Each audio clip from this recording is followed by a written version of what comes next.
কখনো বলা হয় আমি নাকি তার আধ্যাত্মিক নেতা, কখনো গুরু, কখনো প্রধান, কখনো আরতি। সাংবাদিক ভাইদেরকে আমি জিজ্ঞেস বলতে চাই, আপনারা ভালো করে দেখুন, জসিমউদ্দিন রহমানী গ্রেফতার হওয়ার আগ পর্যন্ত আনসারুল্লাহ বাংলা টিমের কোনো দলের নাম কোনো কানেও শুনে নাই। আমি চ্যালেঞ্জ করে বলি, বাংলাদেশে আনসারুল্লাহ বাংলা টিম নামে কোনো দল নাই। এটা শেখ হাসিনার তৈরি করা। আপনারা জানেন, সূরা কসাসের শুরুতে পড়বেন, কোরআন বলছে ফেরাউন সম্পর্কে আলোচনা। সেখানে বলেছে ফেরাউন কি করত, ওয়াজআলা আহলাহা শিয়া। ফেরাউন তার জাতিকে বিভিন্ন দলে দলে বিভক্ত করত। ইস্তাদঈফু তাইফাতাম মিনহুম, তাদের একটা গ্রুপকে সে দুর্বল করে রাখত। শেখ হাসিনা সেই ফেরাউন, এই যুগের ফেরাউন হাসিনা বাংলাদেশের জনগণকে কেউ রাজাকার, কেউ আনসারুল্লাহ, কেউ অমুক তমুক বিভক্ত করে সে তার শাসন পাকা করতে চেয়েছিল।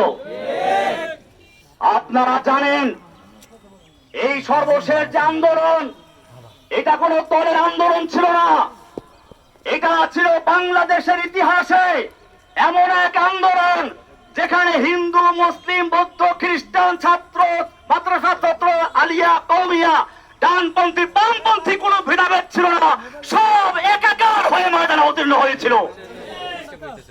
আপনারা জানেন, আমার মনে পড়েছে জেলখানায় বসে যেদিন শুনলাম হাসিনা পালিয়েছে। আলাম তারা কাইফা ফাআলা রাব্বুকা বিআসহাবিল ফিল। আল্লাহ বলছেন, আপনি কি দেখেন নাই হাতি বাহিনীর সাথে আল্লাহ কি আচরণ করেছিলেন? হাতি বাহিনী হাসিনা নামাতে চেয়েছিল, সাজওয়াজান নামিয়ে দিয়েছিল। আল্লাহ বলছেন, আলাম ইয়াজআল কাইদাহুম ফি তাদলিল। তার এই জঙ্গি জঙ্গি খেলার চক্রান্ত আল্লাহ কি ব্যর্থ করে দেন নাই? ওয়া আরসালা আলাইহিম তায়রান আবাবিল। আল্লাহ বলছেন, আব্রাহাকে ধ্বংস করার জন্য ঝাঁকে ঝাঁকে পাখি পাঠিয়ে দিয়েছিলেন। তৈরান মানে পাখি, আবাবিল মানে ঝাঁকে ঝাঁকে। আমার দেশে বলা হয় আবাবিল পাখি।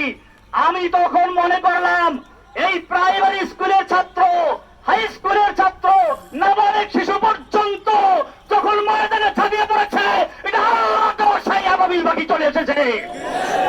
হাসিনার কোন ক্ষমতা ছিল না মোকাবেলা করার মতো।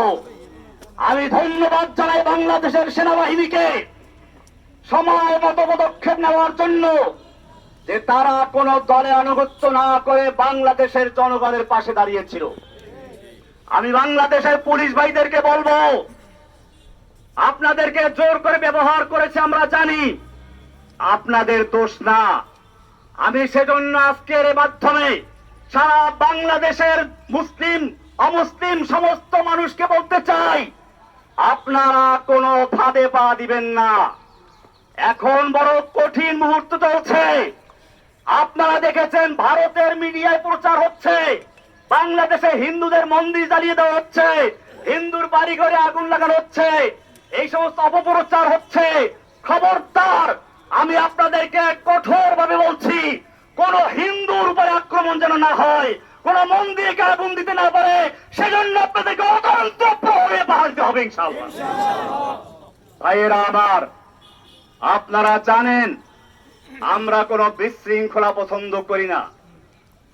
আমরা চাই আল্লাহর নবী যেরকম ভাবে মক্কা বিজয়ের পরে যখন তার সামনে সাহাবায়ে কেরাম 10,000 উন্মুক্ত তরবারি নিয়ে বসে আছেন, একটা ইশারা করলে সব গর্দান গুড়ে যায় মক্কার কাফেরদের। মক্কার কাফেররাও এসে হাজির হয়েছে সামনে। আল্লাহর নবী জিজ্ঞেস করেছিলেন, ওহে মক্কার কাফেররা, তোমরাই তো সেই লোকগুলো যারা আমাকে হত্যা করার জন্য ঘেরাও করেছিলে, তোমরাই তো সেই লোকগুলো যারা আমার বিলালকে উত্তপ্ত রৌদ্রে শুয়ে রেখে নিচে আঙ্গার দিয়ে উপরে পাথর চাপা দিয়ে রেখেছিলে, তোমরাই সেই লোকগুলো যারা সুমাইয়া রাদিয়াল্লাহু তাআলা আনহাকে লজ্জাস্থানে বর্ষা দিয়ে আঘাত করে হত্যা করেছিলে, তোমরাই সেই লোকগুলো যারা আম্মার ইবনে ইয়াসিরকে বন্দী করে নির্যাতন করেছিল। কিন্তু আজকে তোমাদের আমি জিজ্ঞেস করতে চাই, তোমরা আমার থেকে কেমন ব্যবহার আশা করছো? মক্কার কাফেররা বলেছিল, একজন উত্তম ভ্রাতার কাছ থেকে যা আশা করা যায় তাই আশা করছি। আল্লাহর নবী বলেছিলেন, আজকে আমি সে কথাই বলছি যা আমার ভাই ইউসুফ আলাইহিস সালাম বলেছিলেন তার ভাইদেরকে নাগালে পাওয়ার পরে। আল্লাহর নবী বললেন, লা তাসরিবা আলাইকুমুল ইয়াউম, আজকে তোমাদের বিরুদ্ধে আমাদের কোনো ক্ষোভ নাই, কোনো প্রতিশোধ নেওয়ার ইচ্ছে নেই। যাও, ইযহাবু আনতুমুত তালাকা, আমি তোমাদের সকলকে সমানভাবে আমভাবে ক্ষমা ঘোষণা করছি।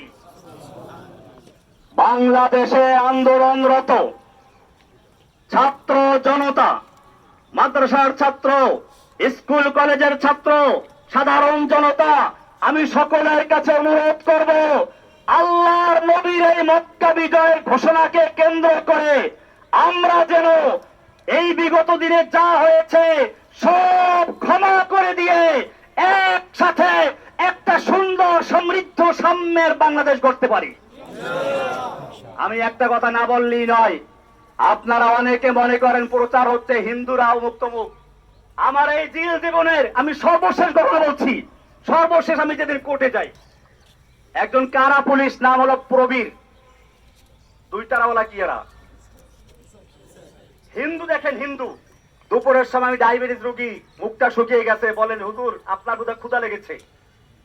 আমি কিছু বললাম না, বলে টাকা থাকলে দেন, আমি খাবার এনে দেই। আমি ওর টাকা তো আনি নাই, কোর্টে বসে। উনি আরেকজনের কাছে টাকা চাইলেন, তাও নাই। শেষ পর্যন্ত নিজের পকেট থেকে টাকা খরচ করে আমাকে দুপুরে এক প্যাকেট বিরিয়ানি আর একটা 2 লিটারের পানি দিয়ে দেয়। হিন্দু প্রবীর, এটা সর্বশেষ যে কোর্সটা আমি করেছি সেই কোর্টের দিন। আপনাদেরকে আরো বলি, আমি যে জেলখানায় রয়েছি সেখানে চক্রান্ত হয়েছিল বড় ধরনের দাঙ্গা করানোর জন্য। আমি সকাল বেলার থেকে পুরা জেলখানায় হ্যান্ড মাইক হাতে নিয়ে বলেছি, খবরদার কেউ কোনো বিশৃঙ্খলা করবেন না, বিশৃঙ্খলা করবেন না, আপনারা শান্ত থাকুন। আপনারা জানেন আমাকে রাখা হয়েছে হাই সিকিউরিটি জেলে, এশিয়া মহাদেশের 1 নাম্বার জেল, এটা কঠিন জেল। 1000-এর উপরে আছে ফাঁসির আসামি, ফাঁসির আসামি আছে 1000-এর উপরে।